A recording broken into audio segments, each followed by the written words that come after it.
페이지 보겠습니다. 때를 분별하며 사는 자들의 모습 그랬어요. 예, 1번 문제를 보겠습니다. 때를 분별하며 사는 자들의 삶의 모습. 고린도전서 16장 22절과 요한계시록 22장 20절에 공통으로 들어있는 내용은 무엇인가? 고린도전서 16장 22절 말씀. 만일 누구든지 주를 사랑하지 아니하거든 저주를 받을지어다. 주께서 임하시느니라. 계시록 22장 20절 말씀. 이것들을 증거하시니가 가라사대 내가 진실로 속히 오리라 하시거늘 아멘. 주 예수여 오시옵소서. 공통으로 들어있는 내용은 주께서 오시는. 우리 주여 오시옵소서 그랬죠. 아멘. 주 예수여 오시옵소서. 마라나타죠, 마라나타. 네, 마라나타가 공통적으로 들어 있습니다.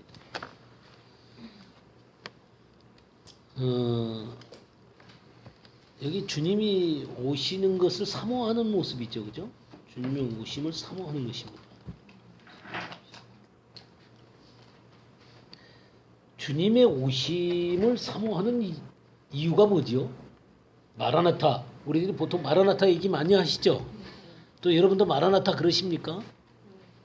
초대교회 성도들은 늘 마라나타 그랬다 그래요. 마라나타.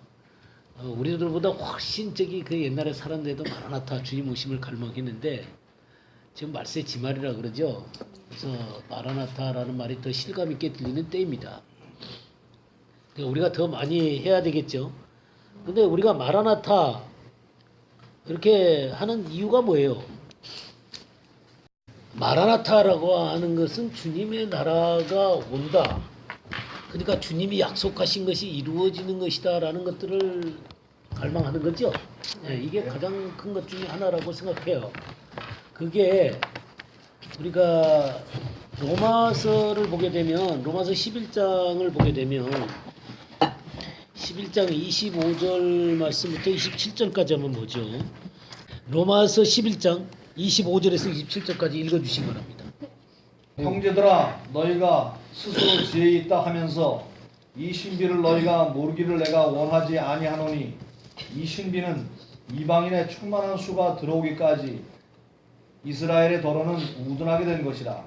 그리하여 온 이스라엘이 구원을 받으리라. 기록된 바 구원자가 시온에서 오사 야곱에게서 경건하지 않은 것을 돌이키시겠고 내가 그들의 죄를 없이 할 때 그들에게 이루어질 내 언약이 이것이라 함과 같으니라. 예, 하나님 나라의 완성은 어떤 식으로 오게 될까요?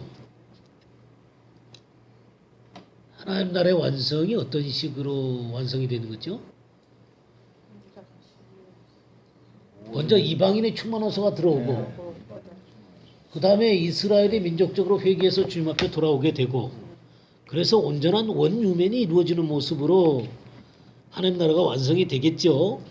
로마서 11장 25절에서 27절까지 잘 설명이 되어 있어요. 그런데 맨 끝에 보게 되면 뭔 얘기를 하냐면 이스라엘의 그 회복 문제를 놓고 구원자가 시온에서 오사 야곱에게서 경건하지 않은 것을 돌이키시겠고 내가 그들의 죄를 없이 할 때에 그러니까 이 민족적인 회개가 이루어진다 그 말이잖아요. 그죠? 근데 그 다음에 붙어있는 게 뭐냐면 그들에게 이루어질 내 언약이 이것이다. 그러니까 언약의 완성이다 이거예요. 그러니까 하나님께서 약속하신 하나님의 나라를 완성시키는 때가 바로 주님이 오시는 때다. 그래서 우리가 마라나타 그러는 것이죠. 그럼 마라나타라고 얘기를 하면서 하나님 나라가 완성된다라고 얘기할 때는 이런 것이 그 가운데 포함되어 있는 것입니다. 어떤 것이냐면 사실 이 세상에 굉장히 많은 부조리가 있잖아요. 많은 문제들이 있고 의문들이 있습니다. 우리가 인생을 살면서 많은 의문들을 갖고 있잖아요. 그러면 주님이 오시기를 바라는 데는 정말 참된 공의가 이 땅에 오는 것하고 또 모든 마음속에 있는 의문들 그 모든 것에 대한 완전한 답이 오는 때를 얘기하고 있는 것이죠. 그러니까 하나님의 나라가 완성된다라고 얘기하는 그 이면에는 뭐가 있냐면 정말 참다운 공의가 이루어지고 모든 의문들의 답이 있는 그때다라고 하는 것이죠.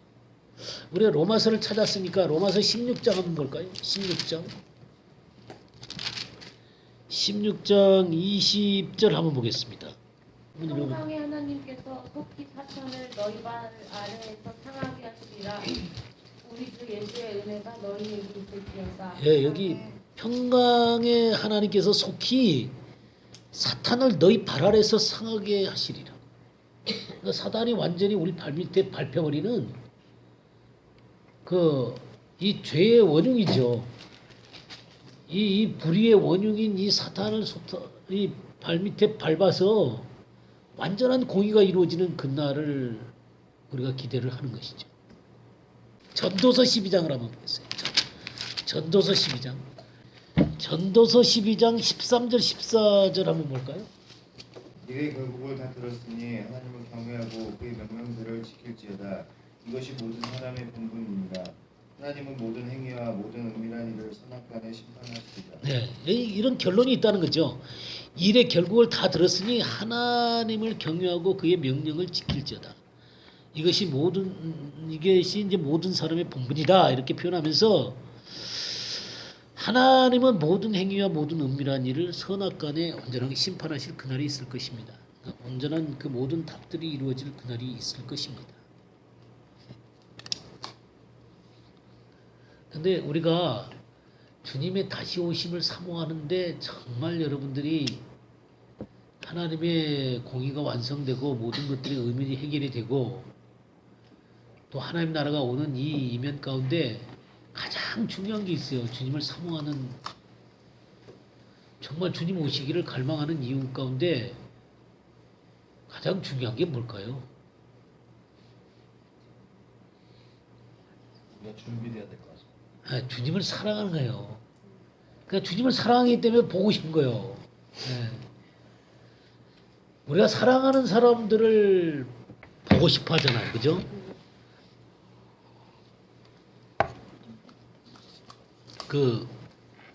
사랑하기 때문입니다. 우리가 주님 오시는 것들을 사모하는 것은 사랑하기 때문이에요. 이 사모하는 마음이 점점 깊어져 가면 갈수록 주님 오시는 것을 더 갈망하게 되죠. 여러분 속에 주님에 대한 사랑이 점점 불타오르게 되면 정말 주님 오시는 것들을 더 사모하게 되는 것 같아요. 우리 아가서 한번 볼까요? 아가서 5장 6절에서 8절 한번 보겠어요. 내가 내 사랑하는 자를 위하여 문을 열었으나 그는 벌써 물러갔네. 그가 말할 때에 내 혼이 나갔구나. 내가 그를 찾아도 못 만났고 불러도 응답이 없었노라. 성 안을 순찰하는 자들이 나를 만나매 나를 쳐서 상하게 하였고 성벽을 파수하는 자들이 나의 겉옷을 벗겨 가졌도다. 예루살렘 딸들아, 너희에게 내가 부탁한다. 너희가 내 사랑하는 자를 만나거든 내가 사랑함으로 병이 났다고 하려구나. 여기 이 여인이 지금 사랑함으로 병이 났다. 이런 표현을 쓰고 있네요. 그죠? 상사병입니다. 근데 지금 이 장면이 어떤 장면인지 아세요? 지금 밤중에 주님이 문을 두드려요. 이 손에 몰약의 즙이 뚝뚝 떨어지는 손으로 이 문고리를 잡고 흔듭니다. 문 열어다고 흔듭니다. 근데 이 몰약이라고 하는 것은 뭘 의미하냐면 이 아가서에서 죽음을 상징합니다. 죽음의 그러니까 죽은 사람에게 이렇게 염을 할 때 이제 몰약을 쓰는 거예요. 그러니까 죽음을 상징하는 것입니다. 이게 몰약의 즙이 뚝뚝 떨어지는 그 손으로 이렇게 두드리는 거예요. 근데 이 여인이 어떤 모습이냐면 5장 3절에 보면 내가 옷을 벗었으니 어찌 다시 입겠으며 내가 발을 씻었으니 어찌 다시 더럽히랴마는 내 사랑하는 자가 문틈으로 손을 들이밀며 내 마음이 움직여서 일어나 내 사랑하는 자를 위하여 문을 열 때 몰약이 내 손에서 몰약의 즙이 내 손가락에서 문빗장에 떨어지는구나. 그거 망설이다가 열었어요. 주님이 좀 고난의 자리로 우리 같이 가자라고 얘기를 하는데 이 여자가 망설인 거예요 지금. 그렇지만 사랑하니까 마침내 문을 열었는데 어떻게 된 거예요?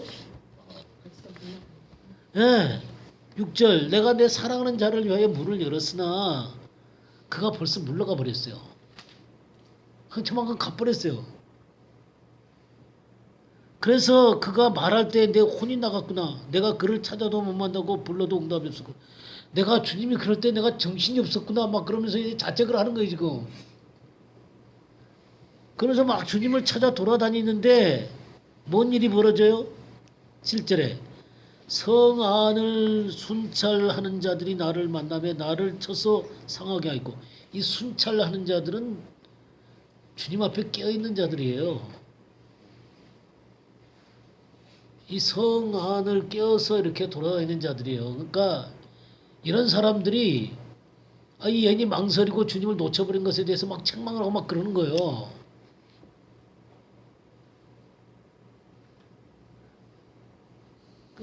그러면서 이 책망받고 막 아픔을 당하고 하는 모습이 7절의 모습입니다.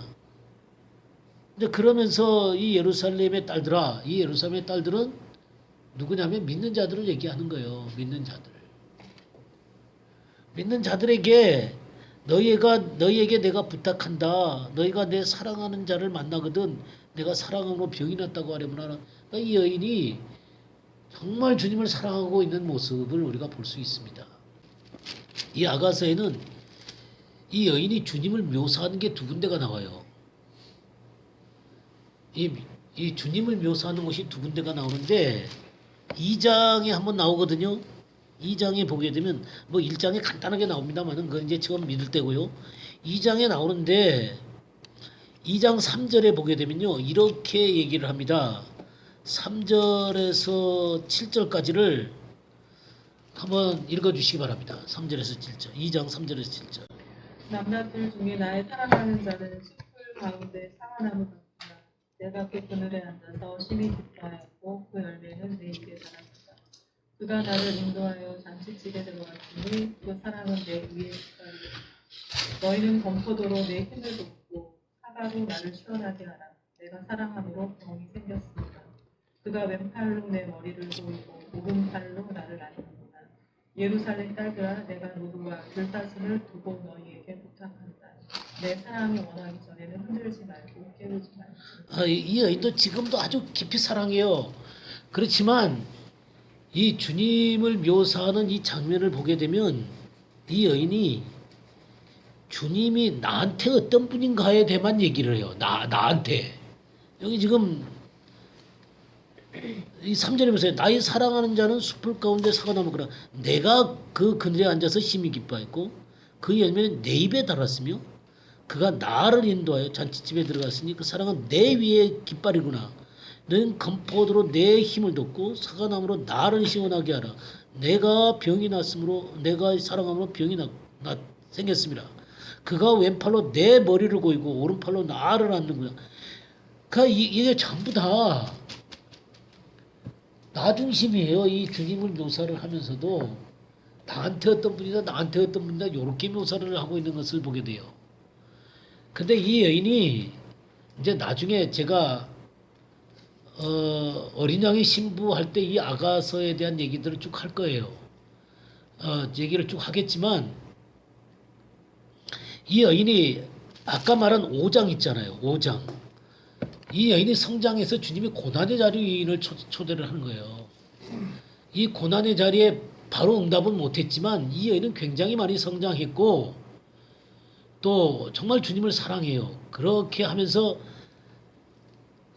이 예루살렘 여자들이 묻는 거예요. 5장 9절을 보게 되면요. 여자들 가운데 어여쁜 자야, 너희 사랑하는 자가 남의 사랑하는 자보다 나은 것이 무엇인가? 너희 사랑하는 자가 남의 사랑하는 자보다 나은 것이 무엇이기에 이같이 우리에게 부탁하는가? 라고 하면서 네가 정말 네가 사랑하는 그 주님이 어떤 분인가 좀 얘기해봐라 얘기하는 거예요. 그러자 이 여자가 이제 10절 말씀부터 16절까지 뭐라고 얘기하는지 한번 집사님 한번 읽어보세요. 내 사랑하는 자는 희고도 붉어 많은 사랑 가운데 뛰어나구나. 머리는 순금 같고 머리털은 고불고불하고 까마귀같이 곱구나. 눈은 시냇가의 비둘기 같은데 우유로 씻은 듯하고 아름답게도 바뀌었구나.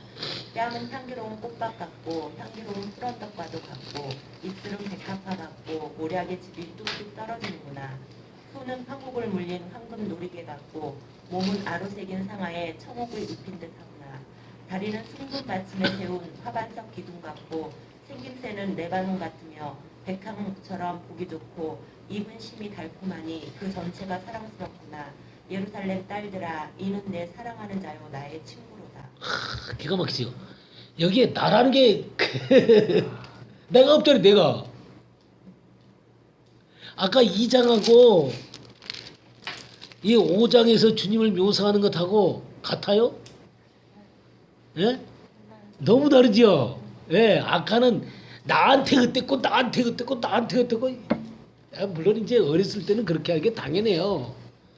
당연한데 성장하면 그냥 주님 자체가 좋은 거예요. 주님 자체가 사랑스러운 거예요. 이 여인이 지금 주님을 막 많은 사람 가운데 정말 뛰어난 분이세요. 그러면서 그 머리는 숭근 같고 말이죠. 머리털은 꼬불꼬불하고 막 얼마나 멋있게 생겼는지 몰라요. 막 그렇게 얘기하는 거예요 지금. 눈은 시냇가의 비둘기 같은데 비둘기는 하나밖에 못 쳐다보죠. 우유로 씻은 듯하고 아름답게도 바뀌었구나. 그러면서 주님을 너무너무 기뻐하는 거예요. 이렇게 아름답게 묘사를 하고 있습니다. 그러면서 16절에 입은 심이 달콤하니, 그러니까 주님의 입에서 나오는 말씀이 달콤한 거죠. 그 전체가 사랑스럽구나. 예루살렘 딸들아, 이는 내 사랑하는 자요 나 친구로다. 이렇게 주님과 인격적인 친구로까지 성장한 이 여인의 모습을 볼 수 있습니다. 이렇게 참된 사랑이라고 하는 것은 자기가 배제되고 있는 그런 모습을 보게 돼요. 이런 주님을 사모하는 것입니다. 그러니까 마라나타라고 얘기할 때 그 마라나타의 깊이가 사랑의 수준에 따라 달라질 수 있습니다. 자, 2번 보겠습니다. 사람들이 주의 법을 폐할 때 우리들의 태도는 어떠해야 하는가? 10장 119편 126절에서 123절. 그들이 주의 법을 폐하였사오니 지금은 여호와께서 일하실 때입니다. 그러므로 내가 주의 계명들을 금 곧 순금보다 더 사랑하나이다. 그러므로 내가 범사의 모든 주의 법도들을 바르게 여기고 모든 거짓 행위를 미워하나이다. 예. 주의 계명들을 순금보다 더 사랑하고 범사의 모든 주의 법도들을 바르게 여기고 모든 거짓 행위를 미워하나이다. 예. 그러니까 여기에 보게 되면 저희가 주의 법을 폐했다 그랬죠. 저희가 주의 법을 폐하였사오니 지금은 여호와께서 일하실 때니다. 지금 뭐 하고 있는 거예요? 사람들이 주의 법을 폐할 때 사실 마지막 때가 되면 주의 법을 사람들이 폐하게 되죠. 그리고 참 우리나라의 모습을 보면 너무 그러한 모습이 더 적나라한 것 같다라는 생각이 듭니다. 그럴 때 정말 필요한 게 뭐예요? 지금은 여호와께서 일하실 때니다. 뭐 하는 거예요 지금? 기도하는 겁니다. 기도. 저희가 주의 법을 폐했사오니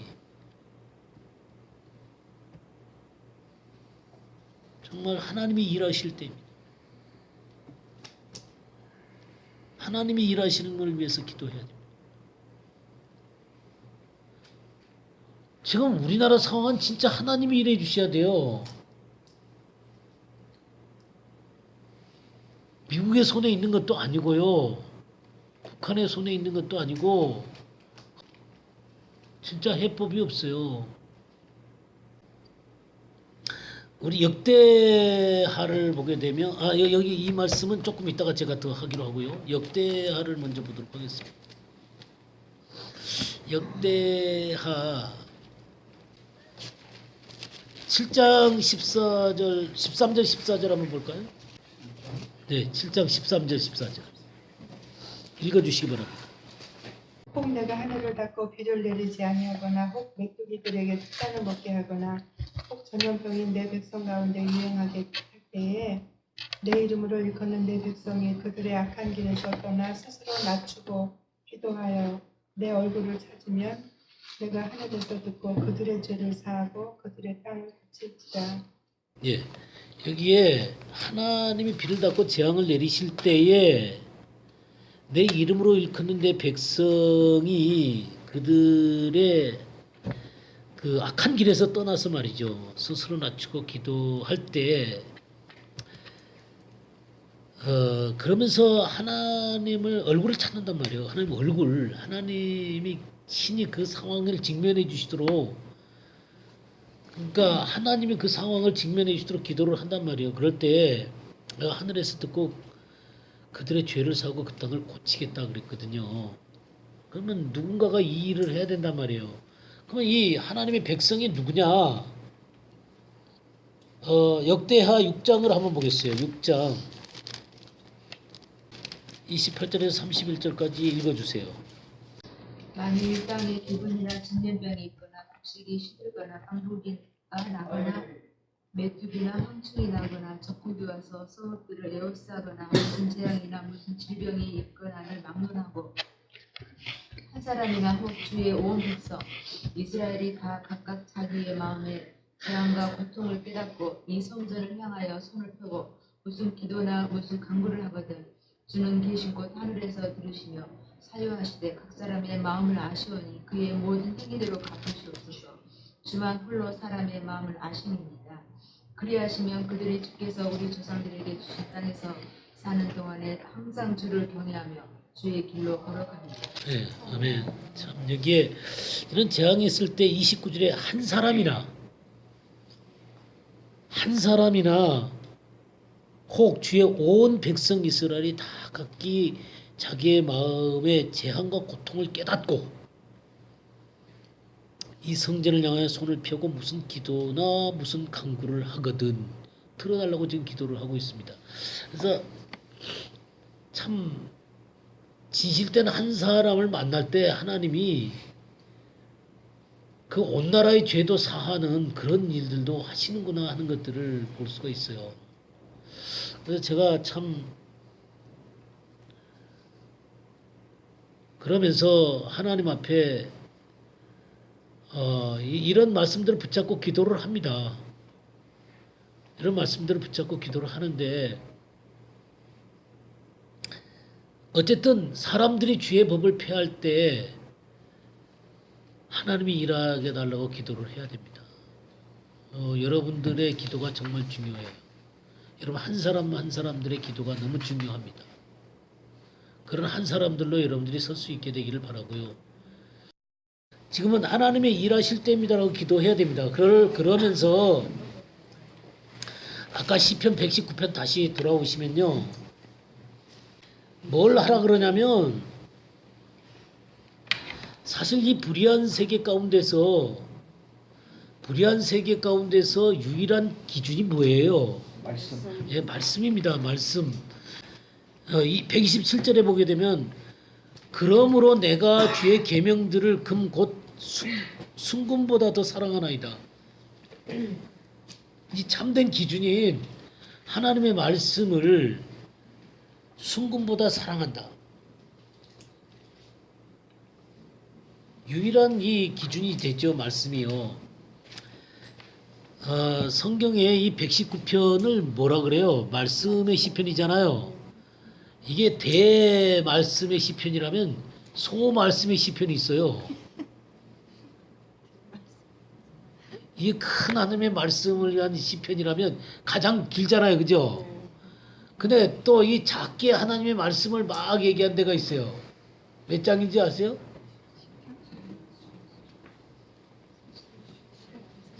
시편 19편이에요. 119편이 아니라 그건 19편이에요.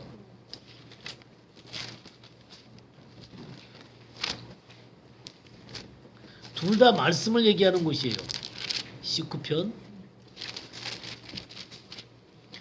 7절 말씀부터 한번 볼까요? 7절부터 14절까지. 그 다음 분 한번 읽어주세요. 여호와의 율법은 완전하여 영혼을 소생케 하고 여호와의 증거는 확실하여 우둔한 자로 지혜롭게 하며 여호와의 교훈은 정직하여 마음을 기쁘게 하고 여호와의 계명은 순결하여 눈을 밝게 하도다. 여호와를 경외하는 도는 정결하여 영혼까지 이루고 여호와의 규례는 확실하여 다 의로우니 금곧 많은 정금보다 더 사모할 것이며 꿀과 송이의 꿀보다 더 달도다. 또 주의 종이 이로 경계를 받고 이를 지킴으로 상이 크니이다. 자기 허물을 능히 깨달을 자 누구리요. 나를 숨은 허물에서 벗어나게 하소서. 또 주의 종으로 고범죄를 짓지 말게 하사 그 죄가 나를 주장치 못하게 하소서. 그리하시면 내가 정직하여 큰 죄가에서 벗어나겠나이다. 나의 반석이시요 나의 구속자이신 여호와여, 내 입을 말과 마음의 묵상에 주의 앞에 연락되기를 원하나이다. 예, 이게 저기 하나님의 말씀입니다. 그래서 이 하나님의 말씀 앞에 이 불의한 세계 가운데서 유일한 기준된 이 하나님의 말씀을 사모하라고 얘기하고 있습니다. 그러니까 이런 기도하는 사람들의 자세는 이런 자세를 갖고 기도를 해야 되는 거예요. 그리고 또 하나 이 119편 가운데 중요한 게 뭐가 있냐면 128절을 보게 되면 그러므로 내가 범사에 주의 모든 주의 법도들을 다르게 여기고 모든 거짓 행위를 미워하나이다. 이 말씀을 따라 사는 거예요. 말씀을 따라 사는 것입니다. 이 거짓을 미워하고 바르게 자기의 삶을 사는 거예요.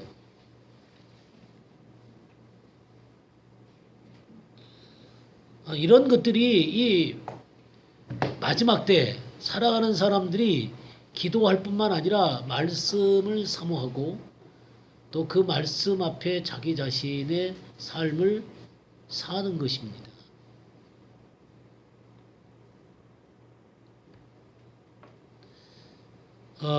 고린도후서 13장 5절 말씀부터 9절까지.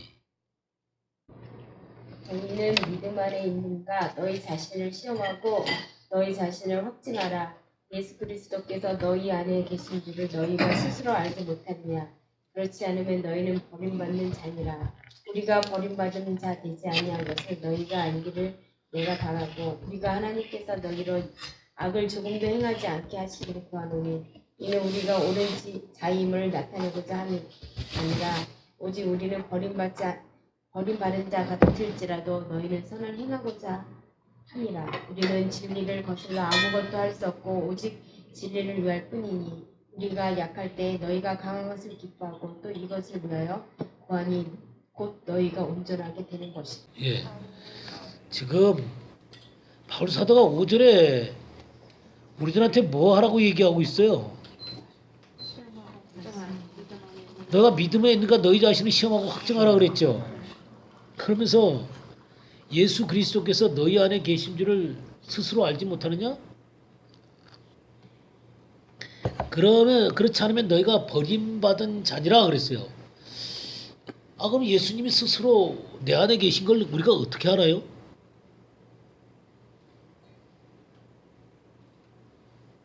어떻게 내가 주님이 내 안에 계신 것을 아느냐?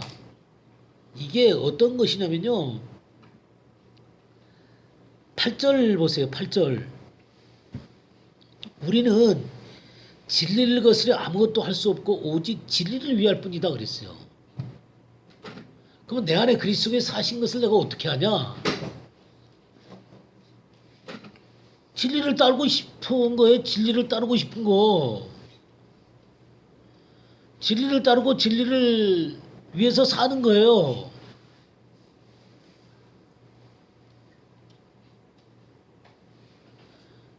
주님이 없는 사람들은 진리를 별로 안 좋아해요.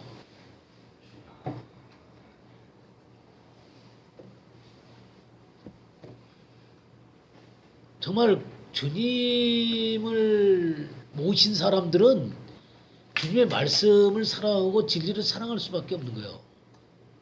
그리고 그 말씀대로 살고 싶은 거예요.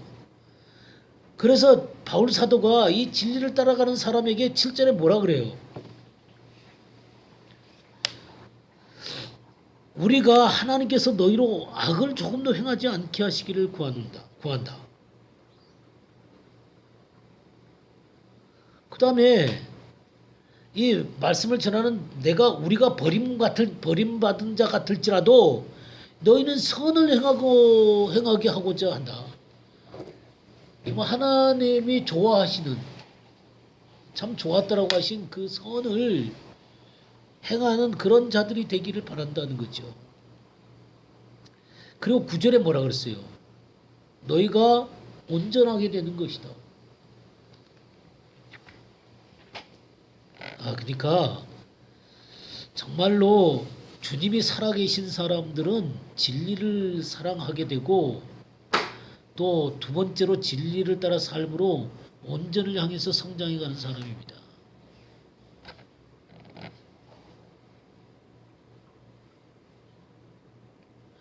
참 이 말씀을 보게 되면 그렇게 주님 안에서 온전을 향해서 가고 있지 않는 사람들은 뭐라는 거예요, 그러면?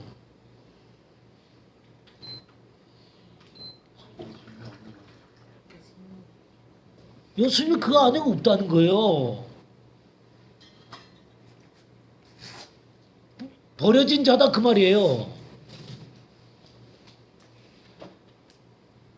우리가 예수 그리스도를 믿고 그분과 관계를 시작했으면 이 사람은 진리를 사랑하게 돼요.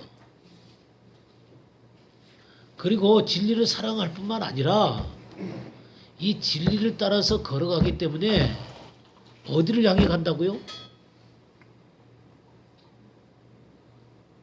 어디를 향해 간다고요? 온전을 향해 간다고 말이에요.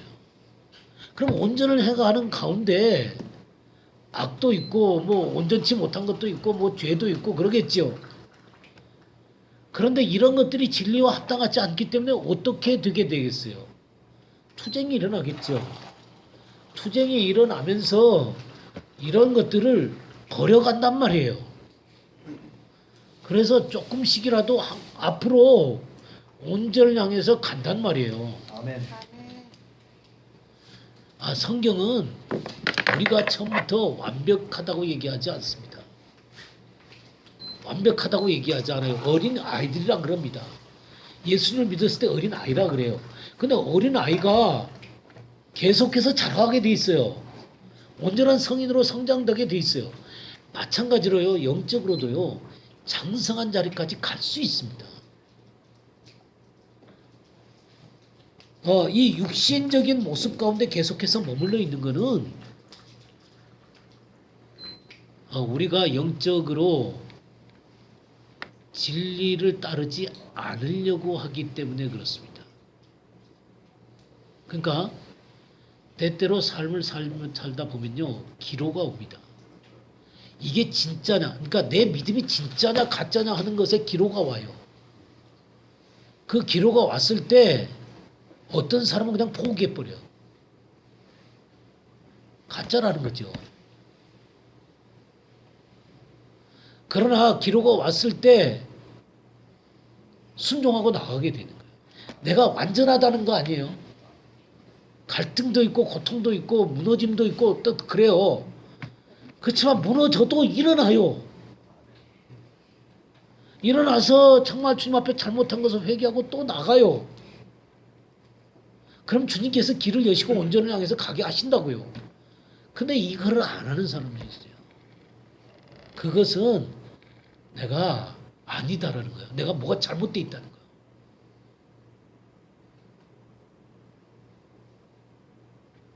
이 고린도후서 13장이 얼마나 명쾌하게 우리들한테 얘기를 하고 있어요.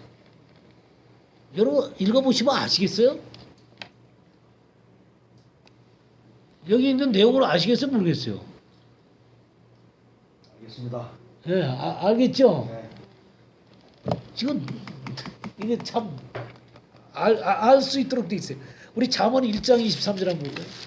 나의 책망을 듣고 돌이키라. 보라, 내가 나의 영을 너희에게 부어주며 내 말을 너희에게 보이리라. 그렇죠. 주님의 책망을 듣고, 그러니까 말씀 속에서 자기의 책망을 듣고 돌이키라. 보라, 내가 나의 영을 너에게 부어주겠다. 하나님의 영을 부어주는 거예요. 그리고 내 말을 너에게 보이리라. 이 보이리라는 말이요, 오일이라는 말이 야다입니다. 야다. 야다가 뭐예요? 아는 거예요. 체험적으로 아는 것입니다. 그러니까 하나님의 말씀을 경험하게 된단 말이에요. 그런 일들을 해 가시는 것이죠. 자, 그러면 3번 보겠습니다. 하나님은 어떤 사람들에게 능력을 베푸십니까? 대하 16장 9절 말씀.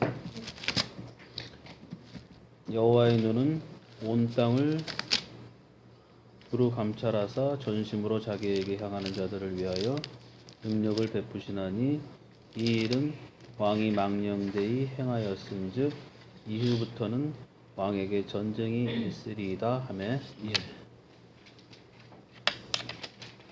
네, 전심으로 하나님을 향하는 자들을 위해 하나님은 능력을 베푸십니다. 예, 전심으로 행하는 자들에게 능력을 베푸세요.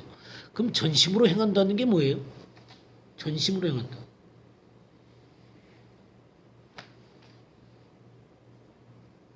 전심으로 행한다.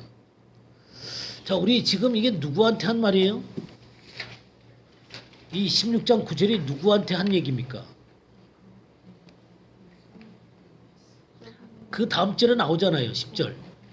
아사가 녹아요. 아사한테 한 얘기예요. 아사 왕. 아사 왕한테 한 얘기예요. 그러면 아사 왕이 어떤 식으로 행했는가를 지금 전심으로 향하지 않았다. 그러니까 하는 것을 볼 수 있는 게 아사가 노하여 선전자를 옥에 가두었다 그랬죠. 지금 그러니까 지금 망령되게 행했다.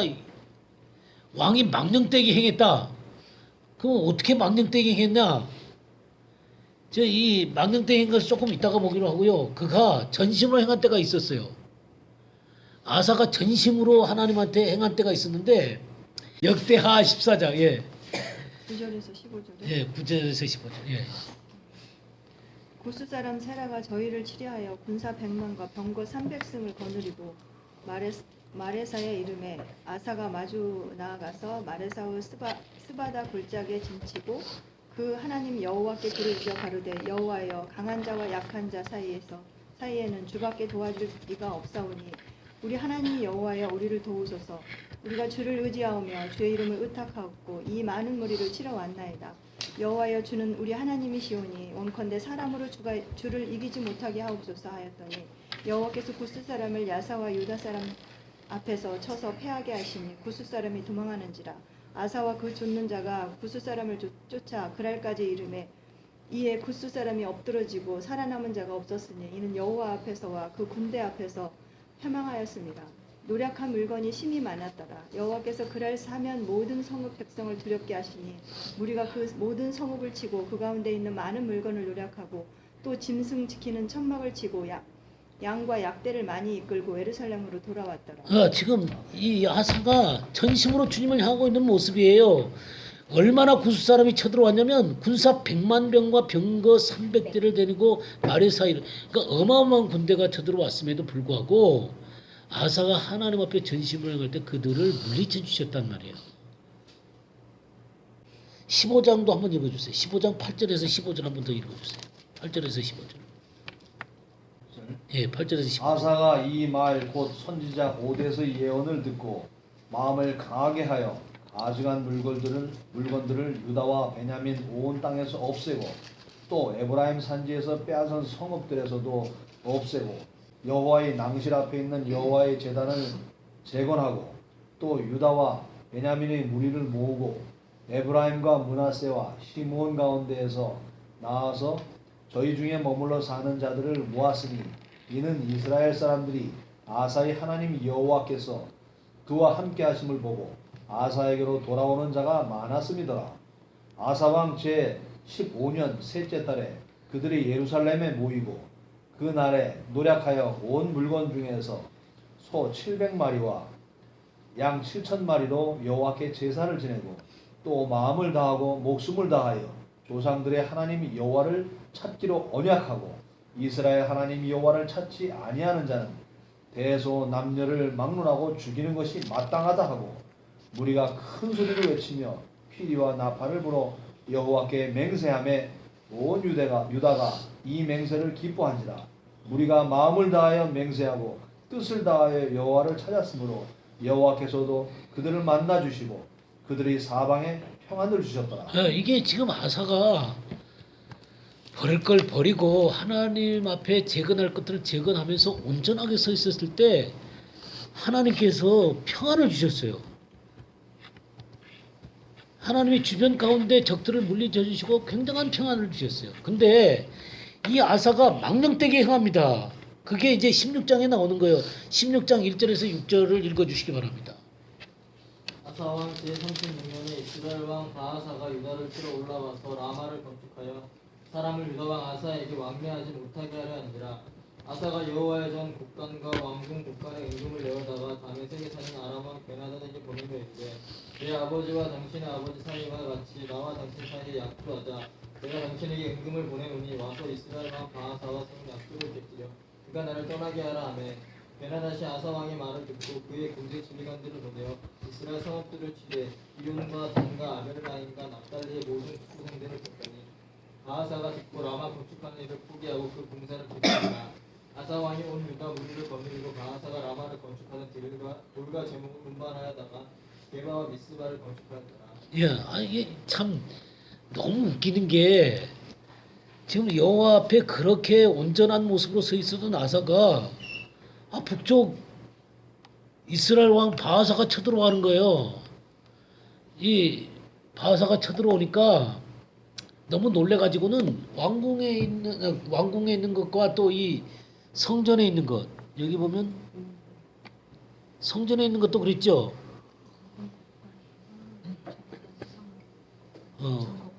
여호와의 전 곡간. 예, 맞죠? 여호와의 전 곡간과 왕궁 곡간에 있는 은금을 다 내갖고 말이죠. 누구를 찾아가냐면 베나닷을 찾아가는 거예요. 아람 왕을. 그래가지고 이 아람하고 바하사하고 이게 계약을 맺고 있을 때 그거 파괴시키고 쟤 좀 내쫓게 해라. 그러니까 그거 받고 나서 그 약조를 깨뜨렸어요. 그러니까 바하사가 자기 일이 틀려진 줄 알고 도망을 간단 말이에요. 그래갖고 얻은 게 뭐냐면 건축 재료들을 갖고 이제 오는 거예요. 그러니까 진짜 하나님 앞에 중요한 것은 다 내버리고 찌끄레 갖고 오는 거예요. 이 바보 같은 짓을 하는 거예요. 이게 아사가 이렇게 망령된 일을 하는 이런 모습들이 오늘날에도 일어나게 된다 그 말이에요. 그러니까 우리들의 삶 가운데서도 이 아사처럼 거룩하게 섰다가도 상황들이 삐뚤어지니까 이 아사가 이 망령되게 행하는 모습을 보게 됩니다. 그때 나오는 말씀이 뭐냐면 여호와의 눈은 온 땅을 두루 감찰하사 전심으로 자기에게 향하는 자들을 위하여 능력을 베푸시나니 그 말이에요. 근데 이 일은 왕이 망령되게 행하였은즉 이후부터는 왕에게 전쟁이 있으리라. 그러니까 한 왕의 인생 가운데 아주 극적인 반전이 일어나는 모습을 보게 됩니다. 그러니까 이것이 역으로도 될 수 있어요. 망령되게 행하다가 이게 지금 내가 잘못 가고 있구나.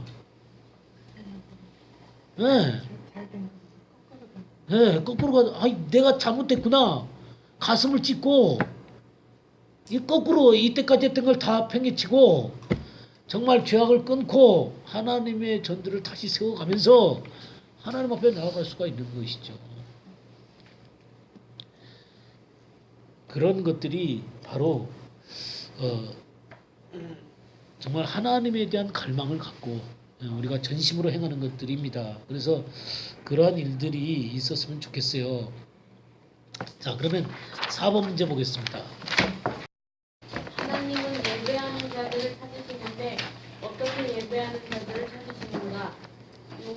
요한복음 4장 23절에서 24절. 아버지께 참되게 예배하는 자들은 영과 진리로 예배할 때가 오나니 곧 이때라. 아버지께서는 자기에게 이렇게 예배하는 자들을 찾으시느니라. 하나님은 영이시니 예배하는 자가 영과 진리로 예배할지니라. 영과 진리로 예배하는 자를 영과 진리로 예배하는 자들을 찾으죠. 이 영은 스피릿이요, 스피릿. 예, 스피릿입니다. 성령님이세요. 성령님으로. 그건 대문자 스피릿이에요. 소문자 스피릿이 아닙니다. 그러니까 성령 충만하게 드리라 그 말이에요. 그 다음에 진리로 드리는 것입니다. 진리로. 성령으로 드리고 또 진리를 따라서 드리지 않으면 뭐를 따라 드리게 돼요? 육신을 따라 드리게 돼요. 육신을 따라 드리게 됩니다. 그러니까 육신을 따라 드린다는 얘기는 자기 생각대로 드리는 거예요. 자기의 관념대로 드리는 거예요. 그 다음에 이 표면적인 종교 행위로 드리는 것입니다. 우리가 예배를 드릴 때 하나님의 나라에 대해서 우리 로마서 14장 17절 한번 보겠습니다. 하나님의 나라는 먹는 것과 마시는 것이 아니요 오직 성령 안에 있는 의의 평강과 희락이라. 예. 여기 보면 하나님의 나라는 먹는 것과 마시는 것이 아니다. 그러니까 먹는 것과 마시는 것이 아니다는 얘기는 그 무슨 절차라든가 뭐 먹어야 되냐 안 먹어야 되냐 이걸 해야 된다 저거 해야 된다 순서에 뭐 저기 사도신경이 안 들어가면 이단이다. 아니, 세상에 사도신경이 안 들어가면 이단이라는 데가 도대체 어디가 있어? 사도신경은 뭐 바른 건가? 사도신경은 가톨릭에서 나온 거예요. 그건 뭐 완전한 건가?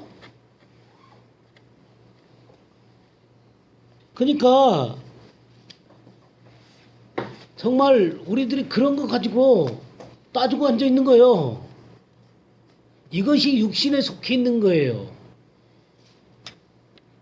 정말로 뭐가 필요하냐면 하나님의 나라는 의와 평강과 희락이라고 그랬어요. 성령 안에서. 성령이 역사를 하니까 의가 뭐예요? 의? 우리 여러 번 얘기했죠. 디카이오시네. 의와 평강, 샬롬이죠. 샬롬. 희락. 하나님의 기쁨이 있는 거예요. 예배 드릴 때 하나님이 주시는 평강, 하나님이 주시는 의, 하나님이 주시는 희락이 성령님으로 말미암아 주어지는 게 예배예요. 우리 로마서를 찾았으니까 로마서 15장도 한번 보겠습니다. 로마서 15장 13절. 소망의 하나님이 모든 기쁨과 평강을 믿음 안에서 너희에게 충만하게 하사 성령의 능력으로 소망이 넘치게 하시기를 원하노라. 예, 소망의 하나님. 제가 소망 얘기 많이 했어요. 먼 미래의 소망이 아니라 하나님이 우리의 삶 가운데 이루어지는 그 놀라운 소망 얘기했어요. 그런 소망이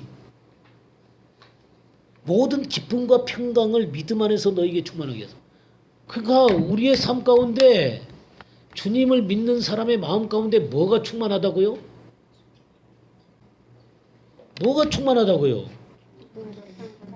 기쁨과 평강이. 기쁨과 평강이. 아니 입만 열면 불평하고 입만 열면 근심 걱정 입만 열면 그냥 인간의 욕심내기 그냥 입만 열면 그냥 근심 걱정에 사로잡혀 갖고는 도대체 그 속이 하나님의 영으로 지배되어 있는 거예요? 아니면은 아니 이 육신에 가득 차 있기 때문에 그러는 거예요. 그 다음에 성령의 능력으로 소망이 넘치게 하시기를 원한다 그랬어요. 정말 예수 그리스도의 그 아름다운 형상들이 내 삶 가운데 드러나는 거예요. 이 충만하게. 이런 게 정말 그 예배란 말이에요. 예배고 크리스찬의 삶이란 말이에요. 그러니까 정규적인 예배는 비정규적인 삶 속에서 결정하는 것입니다. 성패는 정규적인 예배의 성패는 비정규적인 삶에 의해서 결정되는 거예요. 내가 주일날 와서 아니면 월요일날 와갖고 예배를 드린다 그럴 때 이거는 다른 나라의 삶이 그것을 결정을 하는 거예요. 주님과 함께 이 풍성한 이 은혜와 이 기쁨과 평강 이런 것들이 삶 가운데 있으면 왔을 때 그걸로 하나님 앞에 예배를 드릴 수가 있는 것이죠. 소망이 넘치는 모습으로 예배를 드릴 수 있는 거예요. 그냥 이 속이 왜 그러면 죽을 것 같냐? 왜 그래요? 이게 육신의 성령. 육신적인 사람이기 때문에 그래요. 아직 내가 육신적인 사람이기 때문에. 뭐요? 내가 아직 어떤 사람이요? 육신적인 사람. 고린도전서 3장을 한번 봐보세요. 3장 1절에서 4절까지 한번 보겠습니다. 형제들아 내가 신령한 자들을 대함과 같이 너희에게 말할 수 없어서 육신에 속한 자, 곧 그리스도 안에서 어린 아이들을 대함과 같이 합니다. 내가 너희를 저주로 먹이고 밥으로 아니하였느니 이는 너희가 감당하지 못하였음거니와 지금도 못하리라. 너희는 아직도 육신에 속한 자로다. 너희 가운데 시기와 분쟁이 있으니 어찌 육신에 속하여 사람을 따라 행함이 아니기에 어떤 이는 말하되 나는 바울에게라 하고 다른 이는 나는 아볼로에게라 하는 너희가 육의 사람이 아니라. 예, 지금 뭐예요? 신령한 사람들을 대함같이 할 수 없다 그랬죠? 스피리추얼맨. 그러니까 성령을 지배 가운데 살아가는 사람이 신령한 사람이에요. 근데 그렇게 대할 수가 없다는 거예요. 왜냐하면 육신에 속한 자 곧 그리스도 안에서 어린 애기들이라는 거예요. 이 사람의 특징이 뭐예요? 젖으로 먹이고 밥으로 아니에요. 그러니까 단단한 것을 먹을 수가 없어요. 딱딱한 것을. 맨날 부드러운 밀크만 원해요. 부드러운 말씀. 목사님, 일주일 동안 고통스럽게 살았는데 주일날 와서 평화로운 말씀 듣게 해주세요. 왜 맨날 까는 소리 하세요? 뭘 까는 소리만 하는 것도 문제지만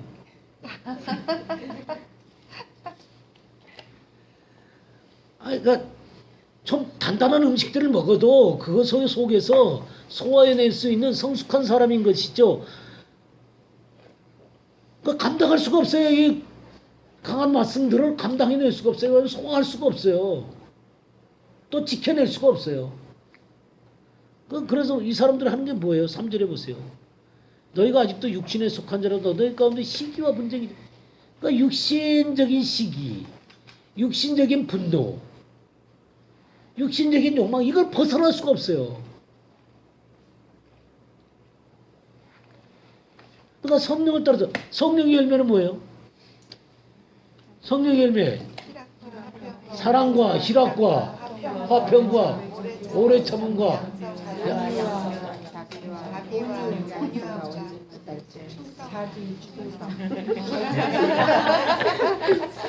쟤 잘도 안 해, 잘도 안 해. 아니, 잘도 안 해. 아니, 그러면 성령의 열매를 뭐냐? 그럼 그 얘기는 잘해. 속에 성령님이 역사를 하면 그게 나와야죠. 자연스럽게 삶의 열매로 드러나는 게 당연한 거죠. 그러니까 이게 안 나오고 시기와 분쟁만 나오는 거예요. 그리고 이 사람이 좋네, 저 사람이 좋네. 사람 자랑하는 거예요. 뭐 이 사람 설교 좋네, 저 사람 설교 좋네. 그냥 그 사람 자랑만 하는 거예요. 정말 주님을 즐거워해야 돼요. 주님을 즐거워. 자, 이거를요, 히브리서는 뭐라고 어떻게 썼는지 한번 볼까요? 히브리서 5장을 한번 봐보세요. 히브리서 5장 12절 말씀부터 14절까지. 때가 오래되었으므로 너희가 마땅히 선생이 되었을 터인데 너희가 다시 하나님의 말씀의 충고에 대하여 누구에게서 가르침을 받아야 할 처지이니 단단한 음식은 못 먹고 젖이나 먹어야 할 자가 되었도다. 이는 젖을 먹는 자마다 어린아이니 의의 말씀을 경험하지 못한 자요.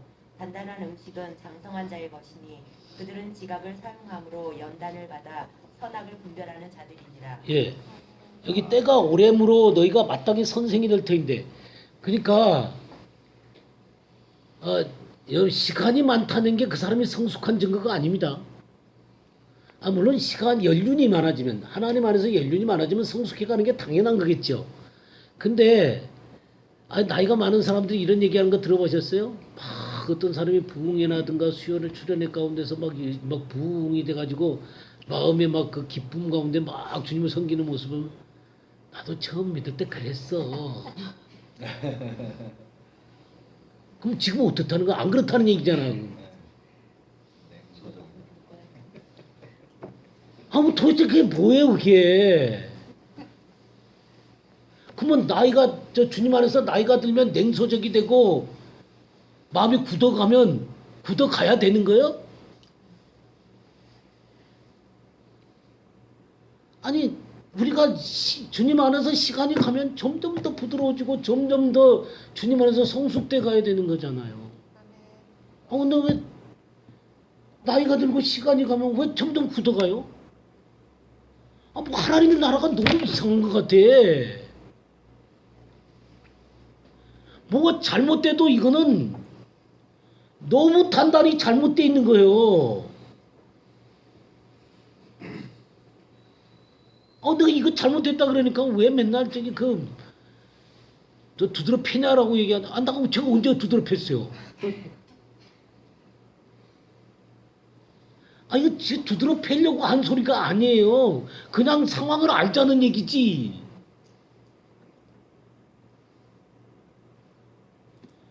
그게 뭐 실체를 봐야지 내가 지금 뭐 어떻게 있는지 모습인지 알지. 그러면 여기에 마땅히 선생이 돼야 된다 그랬어요. 선생은 다른 사람을 가르칠 수 있을 정도로 시간이 가면 성장을 해야 된단 말이에요. 그럼 얼마큼 해야 선생이 되는 거예요? 제가 어떤 권사님이 주님 안에서 몇 년이나 됐어요. 그러니까 70년이 됐대. 근데 아직 애기예요 그러더라고. 그게 지금 말이라고 하세요? 70년이 됐는데 애기세요? 그러면 권사님 아들이 70살이 됐는데 애기 짓 하면 이쁘세요?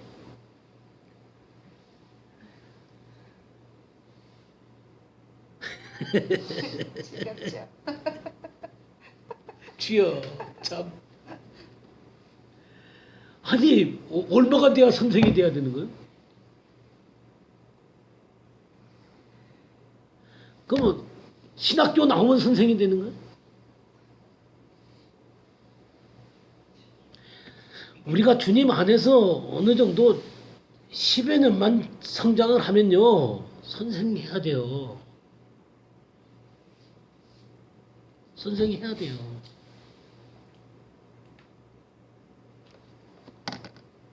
그러니까 너희가 다시 하나님의 말씀의 초보에 대하여 누구에게 가르침을 받아야 할 처지가 처지니 단단한 음식은 못 먹고 젖이나 먹어야 할 자가 되었도다.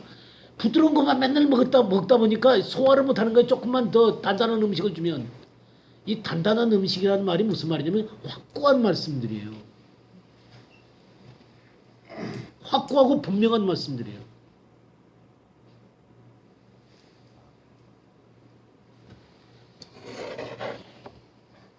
그냥 대충 얘기하는 말씀들이 아니에요.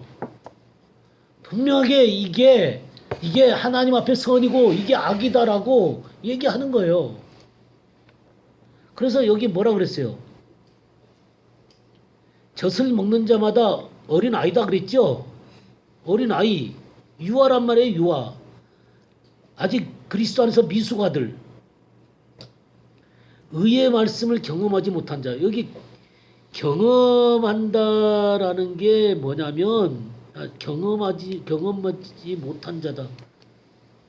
무지한 자다는 말이에요. 의의 말씀이 무지한 자라는 말이에요.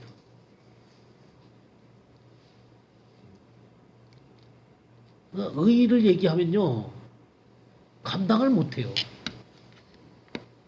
너 바르게 살아야 돼. 하나님 말씀 앞에 이게 바른 거야 라고 얘기하면 감당을 못해요. 괜찮아. 뭐 사람 다 약한데 니나 다 우리가 죄인 아니야. 그러니까 괜찮아. 그냥 두드려주면 그것밖에 받을 줄 몰라요. 그것밖에 받을 줄을 몰라요. 너가 잘못됐어. 하나님 앞에 이게 바른 거야. 이렇게 살아야 돼. 그럼 제가 잘못했습니다. 제가 시정하겠습니다. 제가 똑바로 고치겠습니다. 이렇게 해야 되는 거예요.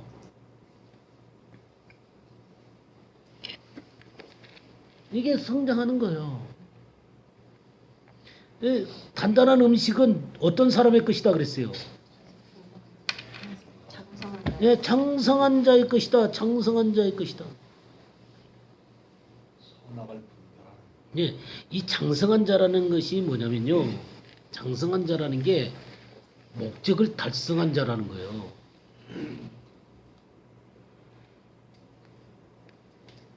목적을 달성했어요. 하나님의 말씀이 원하는 목적을 그 사람 속에서 달성한 거예요. 여러분 그런 사람이 되고 싶지 않으세요? 네, 하나님의 말씀이 내 속에서 이루어야 될 것들이 이루어지는 사람이어야죠. 그래서 지각을 사용으로 연단을 받아 선악을 분별하는 이 선악이 뭔지 아세요? 선악과 할 때 선악 그 선악이 아니라요. 선악과의 선은요 어떤 것이냐면 스스로 선과 악을 구분하는 것입니다. 인간에게 유익하냐 아니냐를 구분하는 거예요. 그러나 이 선악은 어떤 것이냐면 하나님 앞에 선이고 하나님 앞에 악한 거예요.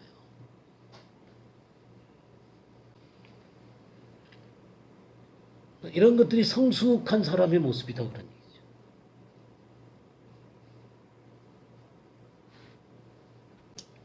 그래서 우리 육신에 속한 채로 계속 예배를 드리면요. 육신에 속한 채로 계속 예배를 드린다. 그러면 그 예배가 잡탕이 들여서 예배가 드려지는 거예요. 이게 죄예요, 이게 사실은. 영과 진리로 드리라 그랬죠. 영과 진리로 드리라 그랬는데 영과 진리가 아니라 내 육신에 속한 상태 가운데서 계속 드리고 앉아 있으면 물론 주님이 처음 예수 믿어갖고 영적으로 어릴 때 그렇게 드릴 때도 진심으로 예배 드리면 그것에 대해서 뭐라고 그러는 건 아니에요. 그러니까 마땅히 내가 주님 앞에서 이런 것들이 분별이 돼가지고 영적으로 드릴 때가 됐는데도 불구하고 계속 육신 가운데 머물러 갖고는 육신에 속한 예배만 드리고 앉아 있는 거예요. 그럼 그걸 할 때 주님이 그거 어떻게 보시겠어요? 그게 죄예요, 그게. 그런 말 잘 안 하니까 사람들이 그냥 얼렁뚱땅 넘어가려고 그래요. 근데 그 사실은 그게 죄예요. 자, 우리 레위기 19장 19절 한번 보죠.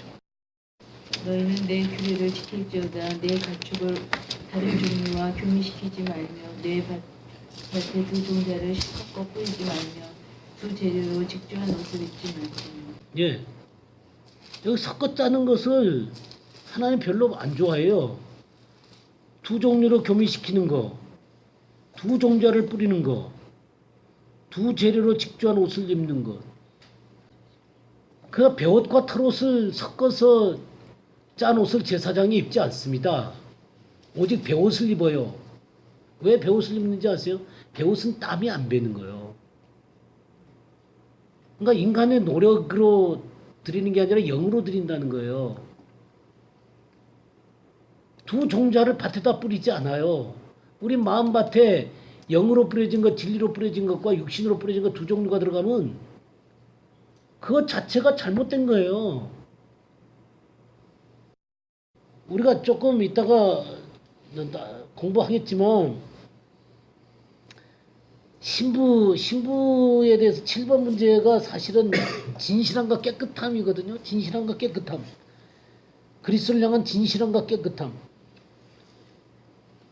이게 정말 진실함이라는 게 단순함이 단순함. 정말 단순해서 하나님이 딱 보시기에 그냥 올인해서 드리는 거예요. 그냥 섞어 있는 게 아니에요. 여러분들이 성장하셔야만, 영의 사람이 되어야만 하나님이 기뻐하시는 예배를 드릴 수가 있는 거예요. 그러지 않는 한 우리는 하나님을 거스르는 예배를 계속해서 드릴 수밖에 없어요.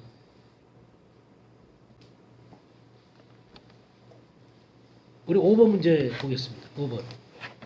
하나님께서 악이라고 보는 것이 무엇인가? 예레미야 2장 19절. 내 악이 너를 징계하겠고 내 반역이 너를 책망할 것이다.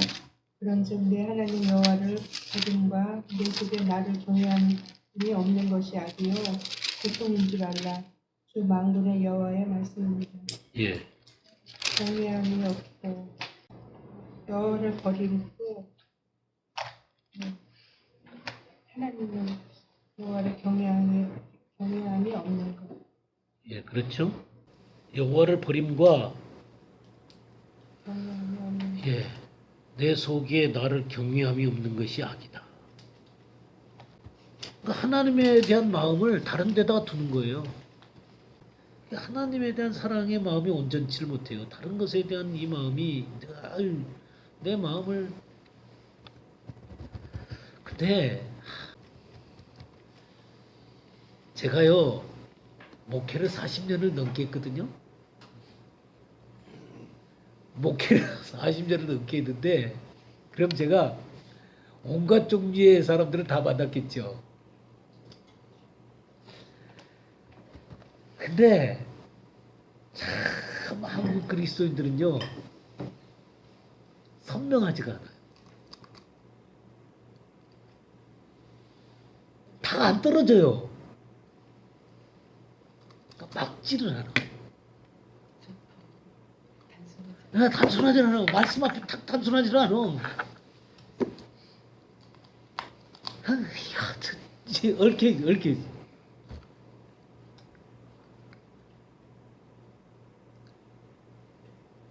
그냥 명료했으면 좋겠어. 명료했으면 좋겠어. 그냥 주님을 사랑하는 아주 그냥 그걸로 그냥 기뻐하고 명료했으면 좋겠어요.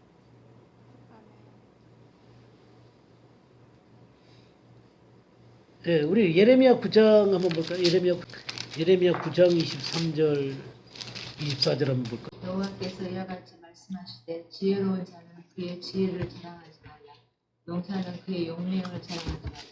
부자는 그의 부함을 자랑하지 말라.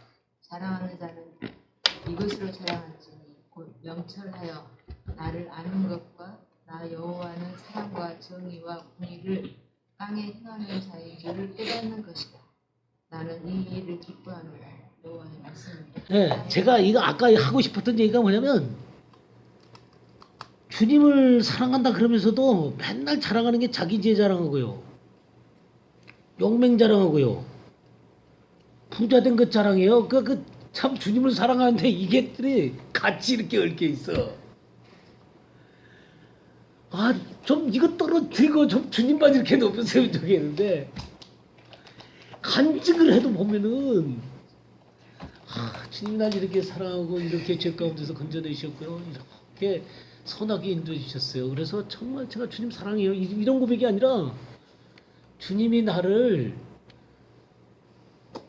죄를 용서해 주는데 그 다음에 우리 아들이 어떻게 됐고 뭐 또 우리 집안이 어떻게 됐고 도대체 뭔 자랑을 하는지는 모르겠어요. 성령이 시작했다 육체로 마치는 거예요. 그러니까 신앙이 도대체 뭐를 향한 신앙인지를 모르겠어.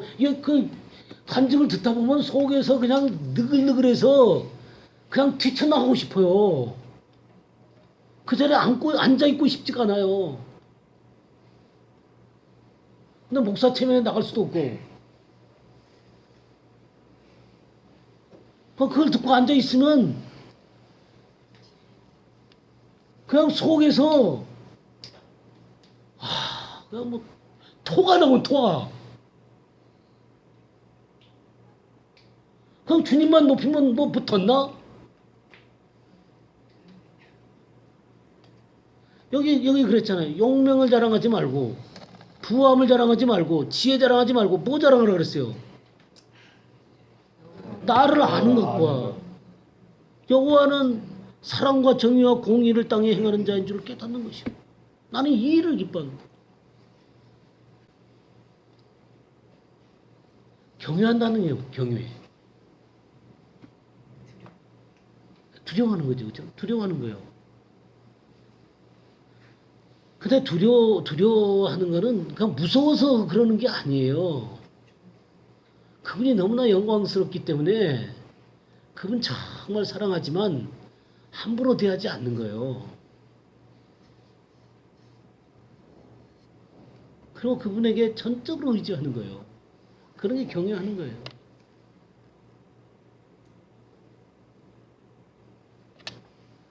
우리 예레미야를 찾았으니까 예레미야 17장 한번 보겠어요. 17장 5절 6절 한번 볼까요? 나 여호와가 이같이 말하노라. 무릇 사람을 믿으며 혈육으로 그 권력을 삼고 마음이 여호와에게서 떠난 그 사람은 저주를 받을 것이다. 그는 사막의 떨기나무 같아서 좋은 일에 오는 것을 보지 못하고 광야 강조한 곳 경건한 땅 사람이 거하지 않는 땅에 거하리라. 예, 그렇죠. 그러니까 여기 무릇 사람을 믿으며 그 다음에 혈육이라는데 여기 개역 개정에는 육신이라 그랬죠. 육신으로 그의 힘을 삼고 마음이 여호와께서 떠난 그 사람은 저주를 받았죠. 참 무시무시하네요, 그죠?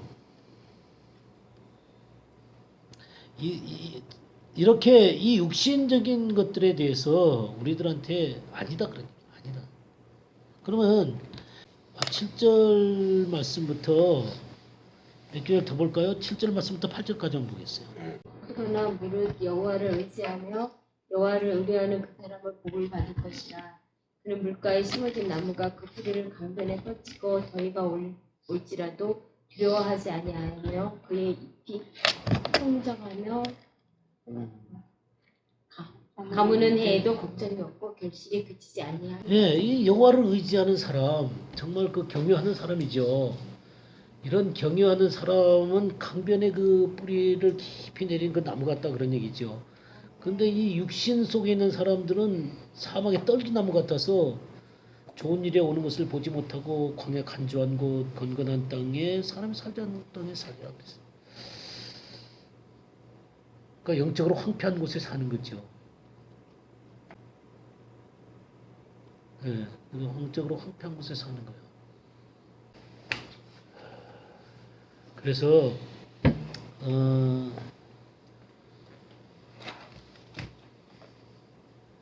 이 육신을 쫓아 살게 되면요 악을 행할 수밖에 없어요.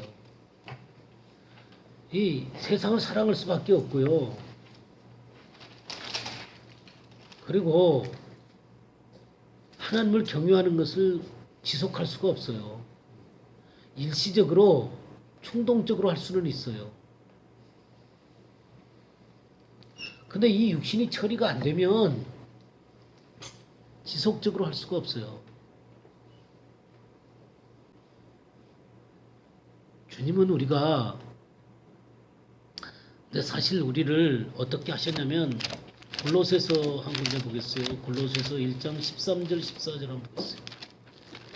그가 우리를 흑암의 권세에서 건져내사 그의 사랑의 아들의 나라로 옮기셨으니 그 아들 안에서 우리가 속량 곧 죄사함을 얻습니다. 네, 속량 받은 사람들이요. 죄사함을 얻은 사람들은 흑암의 권세에서 건져내사 하나님의 사랑의 나라로 옮김받아진 사람들이에요. 그러면 흑암이 거쳐지고 하나님의 사랑의 나라 가운데서 하나님의 영광을 보는 삶을 살아야 돼요. 근데 이 육신에 속한 사람들은 아직 흑암이 이렇게 덮여져 있는 거예요. 수건이 가려져 있다고요. 수건이 가지고 덮어져 있어요. 이 덮개가 벗겨져야 돼요.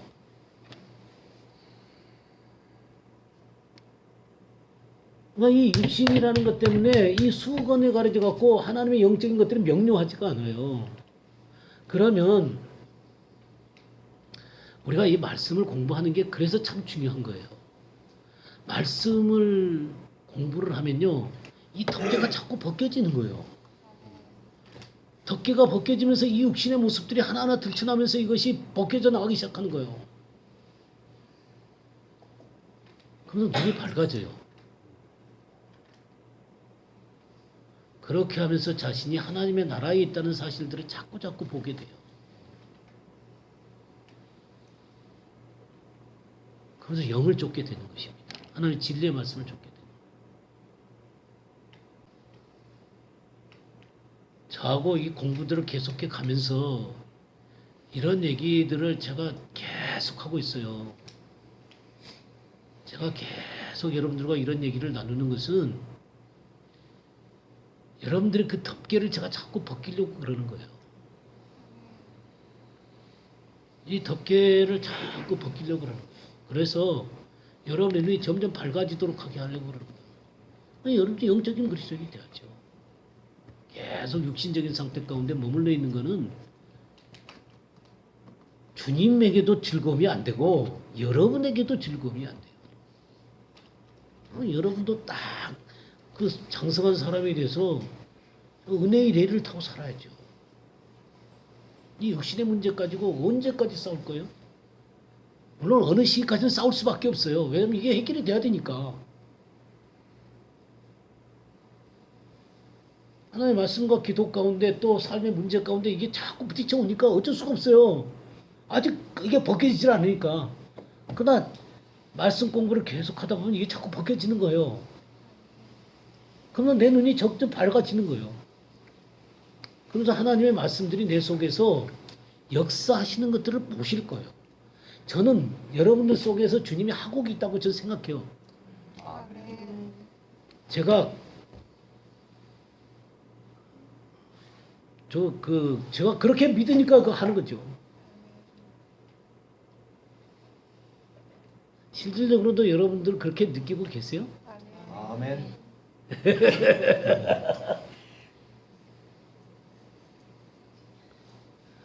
그렇게 느끼시죠? 아멘. 아니에요?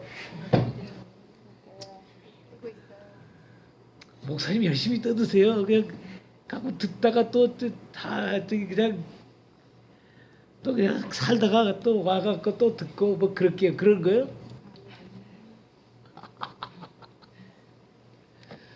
저는 여러분들이 영적인 그리스도인이 됐으면 좋겠어요. 그래서 이게 점점 벗겨져서 맑은, 그러니까 하나님의 영이 여러분들을 이끌어가시는 맑은 그리스도인들이에요. 하나님의 말씀이 여러분의 삶을 이끌어가는 맑은 그리스도인이 되기를 바라요. 그렇게 됩니다. 그리고 성경에 그렇게 얘기를 하고 있어요. 장성한 사람들은 의의 말씀을 경험한 자니 저는 선악을 분별하는 자들이라고.